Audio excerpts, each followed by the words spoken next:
Double money के नाम पर लोगों को झांसा देकर निवेश कराने वाले बड़े गिरोह पर पुलिस ने बड़ी कार्रवाई करते हुए कथित मास्टरमाइंड सोमेंद्र कंकराने सहित अन्य आरोपियों को गिरफ्तार कर लिया है। इस कार्रवाई से निवेशकों में न्याय मिलने की उम्मीद जगी है, जबकि पूरे इलाके में हड़कंप मच गया है। जिला पुलिस अध्यक्ष आदित्य मिश्रा ने प्रेस वार्ता में मामले का खुलासा करते हुए बताया कि आरोपियों के खिलाफ विभिन्न धाराओं के तहत अपराध दर्ज कर उन्हें गिरफ्तार किया गया है। प्रारंभिक जांच में सामने आया है कि आरोपियों ने लोगों को कम समय में राशि दोगुनी करने का लालच देकर लाखों करोड़ों रुपए का निवेश कराया और बाद में रकम लौटाने से बचते रहे। पुलिस अब इस पूरे नेटवर्क की गहन जांच कर रही है। जांच में निवेशकों की संख्या, वित्तीय लेन देन, बैंक खातों, सहयोगियों तथा अन्य संभावित आरोपियों की भूमिका की भी पड़ताल की जा रही है। पुलिस का कहना है कि जांच में जो भी तथ्य सामने आएंगे, उनके आधार पर आगे भी सख्त कानूनी कार्रवाई की जाएगी। इस कार्रवाई के बाद डबल मनी घोटाले से जुड़े अन्य लोगों में भी खलबली मच गई है। पुलिस ने आम नागरिकों से अपील की है कि बिना वैध अनुमति और प्रमाणित व्यवस्था के किसी भी संस्था या व्यक्ति के झांसे में आकर निवेश न करें तथा संदिग्ध योजनाओं की तत्काल सूचना पुलिस को दें। देखिए, मुझे लगता है कि अब बालाघाट की जनता काफ़ी मैच्योर है, समझती है। उस समय इमोशनल हो सकते हैं, कुछ लोगों को इमोशनल आउटबर्स्ट था, कुछ लोगों को पीछे से भड़काया गया होगा, कुछ लोगों को जिनका लंबे समय से इसमें काफ़ी बड़ी मात्रा में निवेश होगा। आपको समझना पड़ेगा, जनता को कई बार गुमराह करा जाता है और इसके बाद लोग हो सकता है कि कोई उन्होंने ऐसा कदम ले लिया हो जिनको नहीं उठाना चाहिए।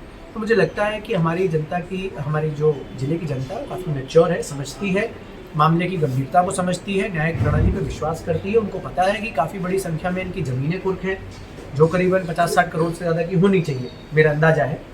और इनके जो कैश था वो इनका फ्रीज्ड है, इनके जो बैंक खाते थे विभिन्न कंपनियों के वो फ्रीज्ड हैं, उसमें काफ़ी बड़ी मात्रा में पैसा पड़ा हुआ है। तो निवेशकों का मूलधन जो है वो न्यायालयिक प्रक्रिया के माध्यम से ज़रूर इनको वापस दिलाने का जो भी प्रयास होगा हम लोग निरंतर करेंगे। आपके माध्यम से मैं सभी से अनुरोध करूंगा कि किसी भी व्यक्ति, चाहे वो डबल मनी का अपराधी हो, सोमेंद्र कंकराने हो या हिमराज जामाडारे हो या विभिन्न एजेंट्स हो, क्योंकि बहुत अन्य उसमें है, आप उनके परिवारों के संबंध में बिल्कुल भी कोई जाके खुद से नियम को और न्याय को हाथ में लेने का प्रयास नहीं करें।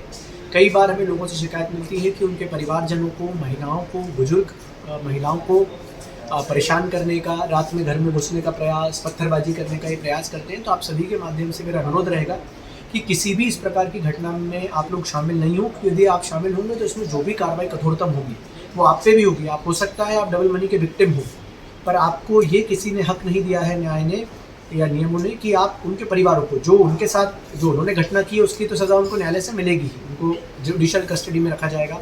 जो इसके अन्य आरोपी हैं, मुझे लगता है आज करीबन 4 साल हो गया और अभी भी वो जेल में ही है, चाहे हिमराज जामाडारे हो, वर्तमान में भी जेल में है। तो ये लोग भी काफ़ी लंबे समय तक, जब तक इनका ट्रायल चलेगा, मुझे उम्मीद है कि इनको जुडिशियल कस्टडी में रख के ही इनका ट्रायल कंप्लीट कराने का प्रयास करेंगे, जिससे कि फिर से फरार होने की संभावना नहीं बने।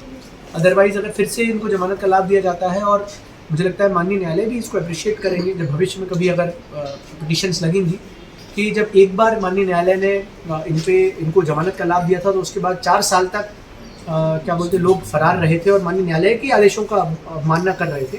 तो भविष्य में मुझे उम्मीद है कि इनको अंडर प्रेजेंट ट्रायल जो प्रावधान रहता है, और इतने सारे केसेस हैं, तो मुझे उम्मीद है कि उसका प्रावधान का हम लोग को थोड़ा फ़ायदा मिलेगा। सर, इनकी पहली गिरफ्तारी